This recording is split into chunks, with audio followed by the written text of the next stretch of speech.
Today we're going to be talking about 6 ways to make more money at a farmer's market. First thing that you're going to want to do is create a website for your business. Whether you're selling produce, meats, handmade jewelry, arts and crafts, you're going to want to make a website. That way that you guys can get the word out where you're going to be, post product updates, stuff that you make.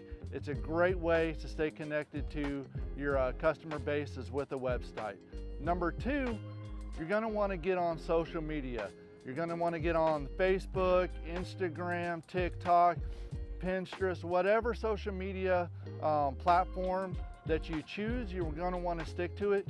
I wouldn't advise going across all of them right off the bat. I would pick one like Facebook or Instagram and kind of build that up and get that going. But you definitely are going to want to get on social media. You can send people from social media to your website or from your website to social media, but it's another way to really become more successful at a market. The third thing that you're going to want to do to be more successful is you're going to want to build a community. A community are customers that love your products. Those customers go out and tell their friends, their family, they come, they become your customer. But it's really important at a farmer's market that you build community. Everybody that comes by your booth, it isn't just saying, hey, how you doing? Building community is getting to know the folks. You build that through being active in your booth, being present, and just having a conversation. Don't necessarily push your product, but talk to them, see how they're doing, where are they from? Get to know them, and by doing that, you build your community, which makes you more successful. The fourth thing that you're going to want to do to be more successful at a market is consistency.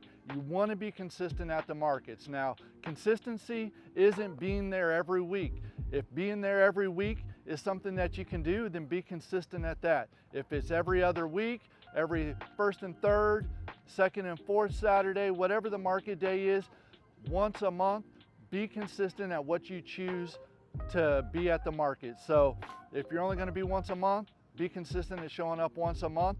Use those social medias, those websites to put that out. But being consistent is a huge part about being successful at a farmer's market. Pick the right farmer's market for you.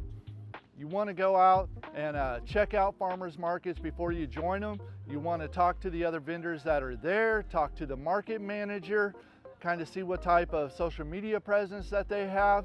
Not all farmers markets are equal. All farmers markets are great. We believe any farmers markets that get you out to the community is a great thing, but not all farmers markets may be the right fit for you. So definitely check them out, do a little bit of homework before you join a farmers market, and that's going to make you a lot more successful from the start. And the sixth thing that's going to help make you successful is post on agricultural sites. If you sell produce, if you sell meats, honey, there are a lot of ag sites out there, whether it be ag websites, ag classified. Agricultural sites are a great tool that are often overlooked to get out that what you're selling, where you're going to be at, and to help draw customers in, whether it's to a farmer's market or to your farm store. So we hope these tips help you. I'm Bill Davenport with Anchored Market Venture. Check our website out, anchoredmarketventures.com, and we can't wait to see you at the next market.